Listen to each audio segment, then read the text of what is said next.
Hi guys, about time I came back. Been very busy this week and just not had time to do anything. But I thought it was time to have a look at another of my favourite tanks. You know, I like the Matilda. Is it any surprise I like this thing as well? I'd go as far as saying I reckon this is one of the best tier 7 tanks in the game. Yeah, that's going to got loads of vision, but I do. I think this tank is probably seen by some people and sort of tarred with the same brush as faces things like the tortoise, and in many ways this is a tiny tortoise, or well, I say tiny, comparatively tiny. I don't have a tortoise anymore to actually compare it, but it is smaller, although it looks identical. One of the big things with this is the armour actually works. I haven't yet worked out if the little turret at the back there is a weak spot, but if it is, it's nothing like the weak spots you get on Tortoise and the big R2D2 turrets you get on the earlier ATs. And yes, this is another AT, it's the AT15a, which is the British tier 7 premium tank destroyer. And it is a tank destroyer. Well, is it tank destroyer or a heavy tank? It is most definitely an assault tank. Many people will have heard of the AT2, which I'm going to get and probably do a review of it on at some point, with its insane armour and weak spots that are only vaguely weak. You know, a rounded 100mm cupola is hardly weak. There's tanks with heavy tanks at tier 5 with weaker front armour, so when people call it a weak spot, it's not. It's a weaker spot than the rest of the tank, but it ain't a weak spot. And this is another tank that's very similar to that. The front of this thing is just monumental. By the book, it's 228mm. Now, I'm not going to flash up Tank Inspector because this thing, it's just one of these tanks that you don't really need to worry about whether it's got the odd weak spot, because quite often it just doesn't matter. You bounce. This thing, you just drive at stuff, and it is well armoured. The armour does work. You're gonna get penetrated. It's not invincible. It only has under 850 hit points, which is the biggest criticism people have for this thing. I frequently get 3k damage, you know, received damage on this thing. Well, if you get 3k received damage, you've effectively got 3.8k health, haven't you? So, you know, in other words, I've blocked 3k and died. It's nearly 4k health, which is a heck of a lot for a tier 7 tank. And even if you just bounce 1,000 damage, you're still talking an effective 1,850, and that's the way you need to think of this tank. Yeah, it's not got a huge amount of health, and if you get a lucky shot off a piece of arty, you might get annihilated in 1 or 2 hits. Well, stay arty safe. Learn how to stay arty safe and just put this gun to use. It's a very classic British gun. And while I was walking home tonight, I was sort of thinking, right, okay, how do I approach this review? And the way I approach this review is by starting like I did just say. I think it's one of the best tier 7, but well, I think it's one of the best premium tanks in the game. It's a sort of atypical one, a very typical British tank. You know, you just need to look at the gun. It's a medium, or is it a heavy tank gun? It's not a classic of either. It's certainly not a classic tank destroyer gun. It's the famous 17-pounder, decent pen, 171. It's the same gun as you get on the Black Prince. It's the starting gun on some of the higher level British heavies and mediums, but most of those you'd have skipped by levelling your heavy and your medium line together. You are doing that, aren't you? You are not just saying, right, I'll work through the Carnarvon. So yeah, the Carnarvon line, the heavy line, or the memory's going Centurion. Had to look down the bottom of the screen there to see it. Or the Centurion line, aren't you? You're working both together. Any big tip there for British tanks: work both all three lines, the tank destroyer line, the heavy line and the medium line together. You'll only ever hit one area where it's really a bit icky, and that's the Churchills, which are in dire need of fixing. But once you hit the Black Prince, you're good. The British tank destroyer line, some of the tanks are better than others. You need to learn how to use them, but work them. Once you know, the AT15 is an insane tank. The AT15a is a brilliant tank to help train your crews. You got the 183, which has got a monumental gun on it, and is probably going to be the next tier 10 I buy. I've unlocked it, I haven't bought it yet, as you can see. I ain't got money for it. The Tortoise I liked, but I never could get to work. But it is a tank that can work, and it's a tank that one of these days, hopefully, Wargaming will improve a bit. Although, if it got the same cupola as this thing, or same armour as this thing in terms of reliability, it's insane. It'd be an absolutely insane tank. It'd be overpowered by miles. But one of my favourite, I can't remember if it's the AT7 or the AT8, the one with the gun right on the right hand side. Best town fighting tank destroyer in the game. I've held corners in that thing like you wouldn't believe, and friends have as well. But back to the tank that we're reviewing, this thing, and I was saying about the gun. So it's not your classic tank destroyer gun, but I do think this is, I really do think this is one of the better tanks in the entire game. If you look at tier 7, the sort of E25 is the oops, I won't go into it. The E25 is the sort of well, it's the same tier, so it's a comparable tank. But on a battlefield, which do you want to face? As long as you can see them, and admittedly the E25 is stealthy, so it can hide away, I want to face the E25. And one of the reasons is I've just flashed up here. The gun. On the AT15 you get a genuine tier 7 gun with 171mm pen, 239 with APCR, does 150 damage a shot, it's very accurate, decent aiming time, very good rate of fire. The 75 on the E25, for some insane reason, it's such a small tank, I just can't say they could have done it, but that's the way it's loaded, has got an even more insane rate of fire, but only 150 pen, and it, you know, 194 isn't going to go through the front of an AT15a,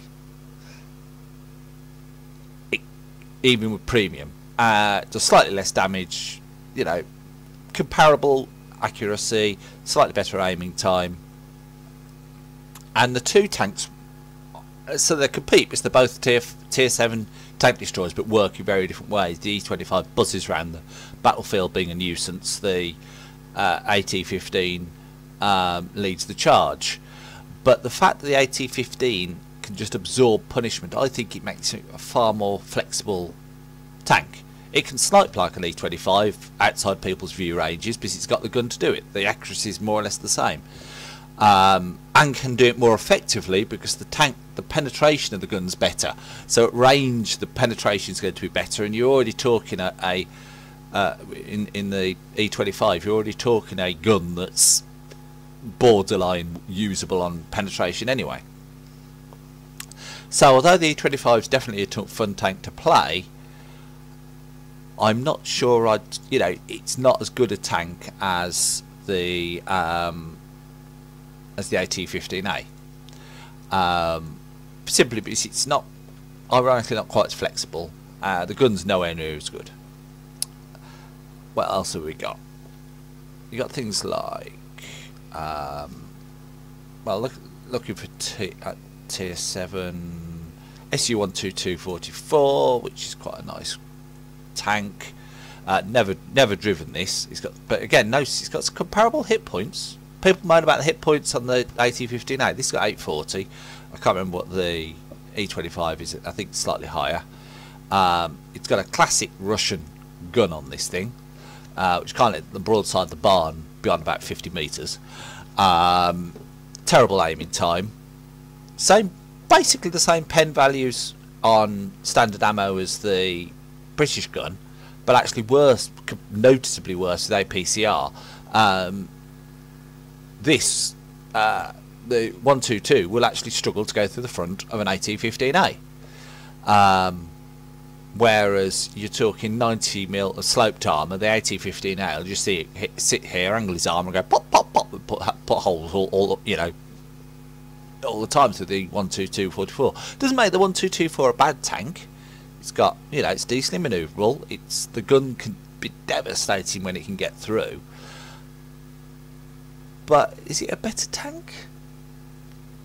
I like my tanks that, you know, where, I mean, for me, the fact that the AT15a can actually absorb damage and do damage consistently is brilliant. You know, the location bit's a bit of an issue. You know, it does take time to get into position, but it's just the way it can just absorb punishment, for me, sells it.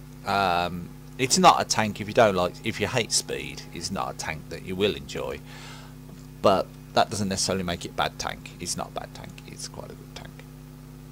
Anyway, that's enough about. Oh, the last thing is that it's got more or less the same arc as the standard AT15. So this thing can basically shoot round corners, which the other thing over things like the SU-122 and the E25. This thing is still traversing its gun when they're moving their turrets. So, especially in the case of the 122, it's loot. You know, it's got that slow re-aim time, and you're having to readjust all the time. Whereas with this thing, you park it on a corner, you can get incredible rates. You can just rake things that, you know, cover large areas without having to move. As you might have gathered, I kind of enjoy this tank. Anyway, that's basically why I like it, and basically I think it's time to move on to some gameplay and sort of show you the kind of things this beautiful tank can do. Okay, here's the first game. I'm actually going to show all of this game because although it wasn't a bad game, I firstly sent it off to Globbits as part of his competition he's running. And also because, well, that's the main reason, to tell you the truth. But I'm going to show you the start of this little game. This was one of many examples that I've generated, just showing how tough this tank is.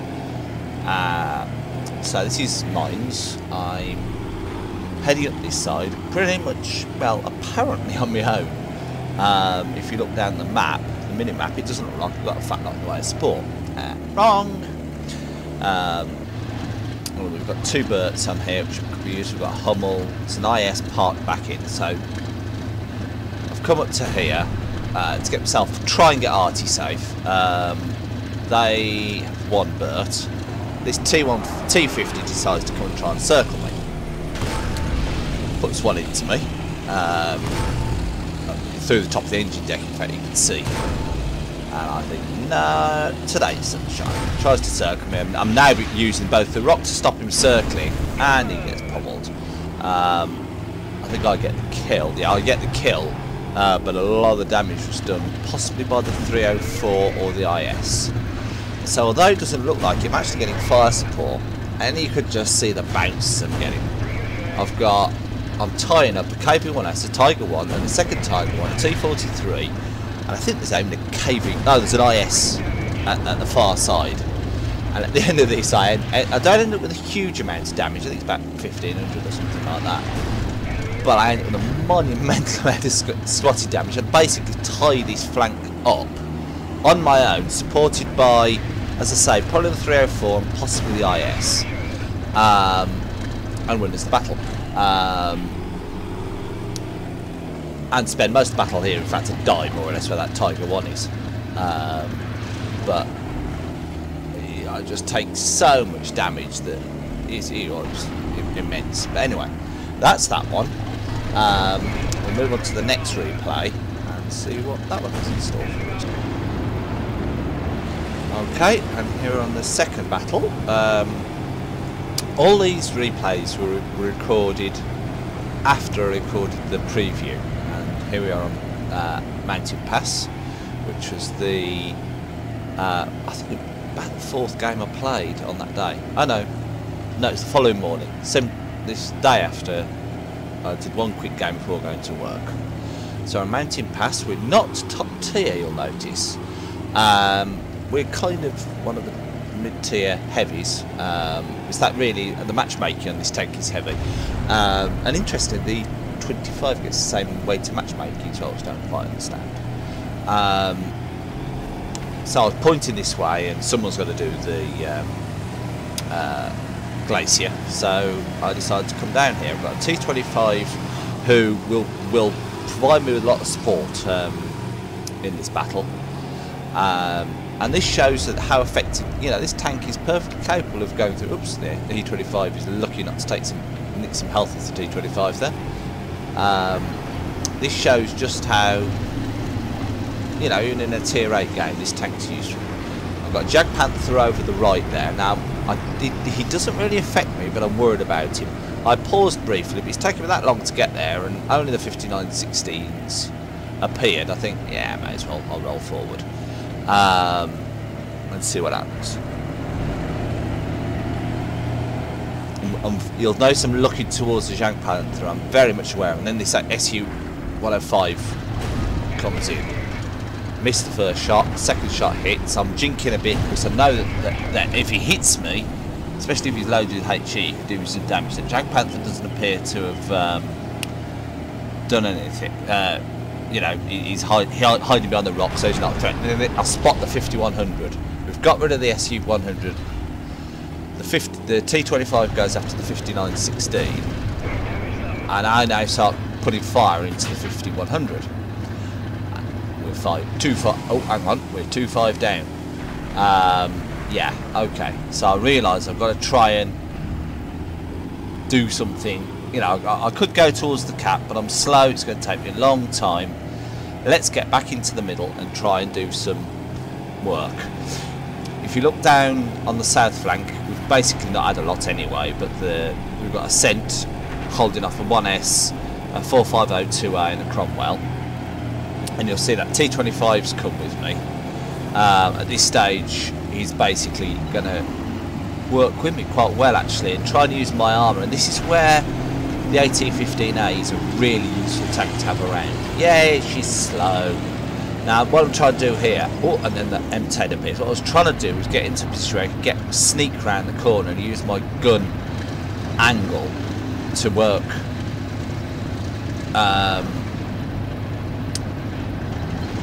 To get, come around it so I was less chance of getting tracked. The T25, I think, probably takes a hit there. I just got no shot in the M10 until nobody backs off. Someone can keep coming.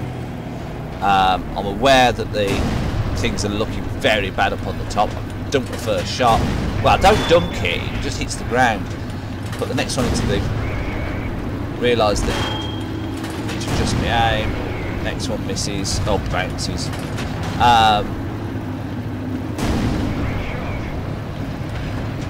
Again, adjusting my aim. Finally start penetrating him.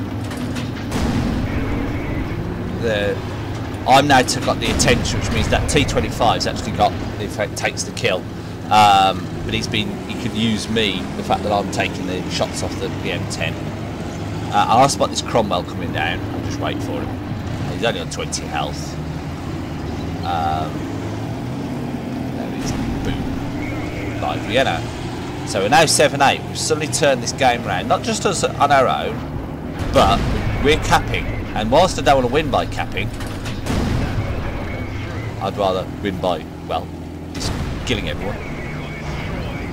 And you can see I'm bouncing. I've just bounced the T34-1. I don't want anyone to get through to our guys capping, but they've got the Jag Panther 2 to deal with, which we can't help with. But our 2 tanks versus Jag Panther 2 ought to be able to do something. And even if they ultimately lose the cap, they've kept him occupied whilst we come around to deal with these. Now coming up, you can see that VK's hurt, the IS-2's pretty much full health, Tiger 2's just died to the T-32, we've got the 5100 off to our right. is this T34-1 and this T25 is still here giving me great support, or I'm giving him support. You know, don't be greedy. We're supporting each other. There you go. First target I worry about is the 34-1. It's a medium. Get round the side of me, scare him off. Now this is weird. Initially I was aiming for his lower plate. Sorry, for his side. Then I spot that he's actually the wrong way around. He hasn't turned round, so I'll just start putting shots into his engine deck. I don't know if I damage his engine, but he bounces me, or I bounce him, should I say, and boom. So T34 didn't pop out in the middle of all that, and suddenly we're winning 13-9. We've still got an IS on the cap. We've got the IS6 heading towards the cap. They've got a T34. Now here the T25 gets a bit YOLO crazy. He's had a certain amount of luck in this game, but when you're on 15 health, do you really expect to be able to go around the corner and live? The 12T's dispatched the 34-1. Nice work there. It's an interesting tank, the 12T. I've driven myself, whoops, and then loses its first health to a Team Ram, and boom. Yeah, that was predictable. This is weird. The 5100 just didn't try and escape at this point. I don't know whether he just decided, dead, sod it. But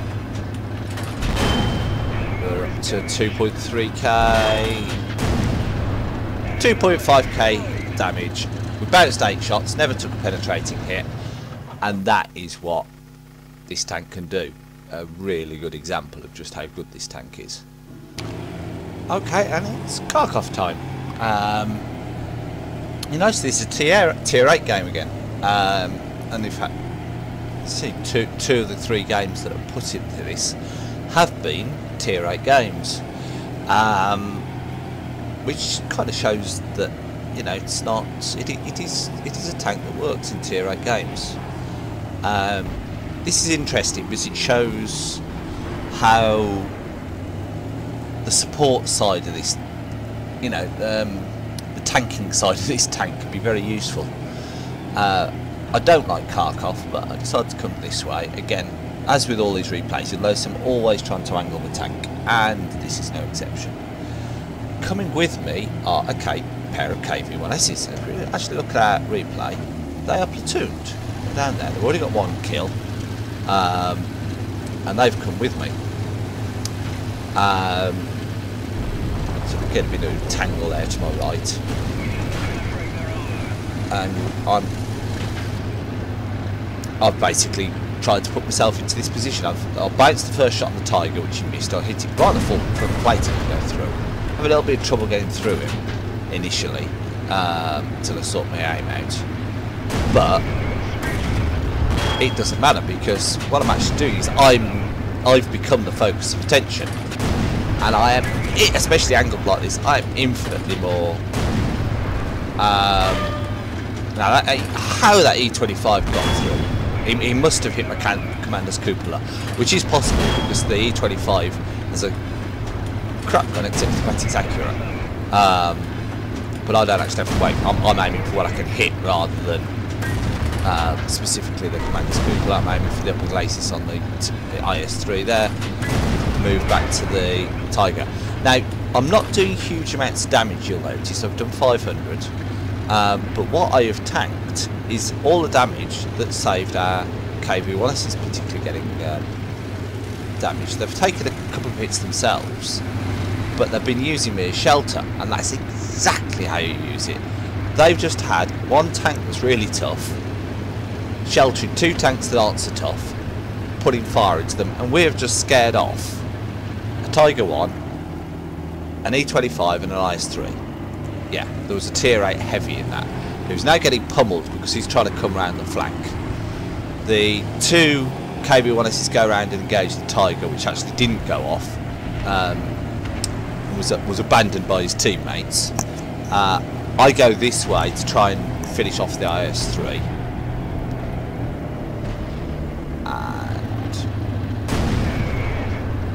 I damaged his tracks and then dunked my next shot, or was a bit late, I'm not sure which. Was a bit lucky not to hit the Tiger P, to be honest. It wasn't the best aiming in the world.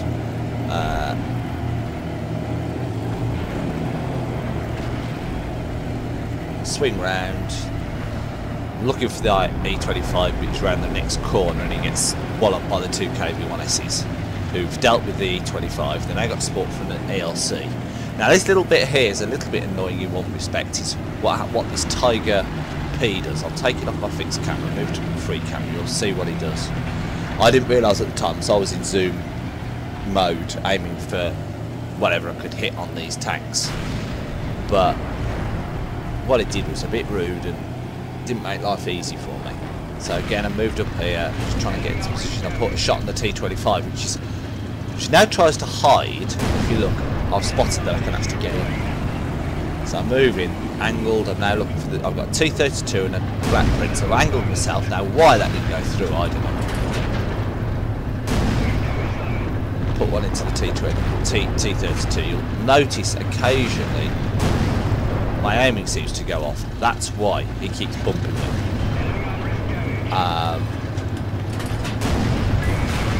Now there you go. Black Prince angled, and I was putting shells through it. I struggle here now to get any real effective firing, and they soon deal with it. But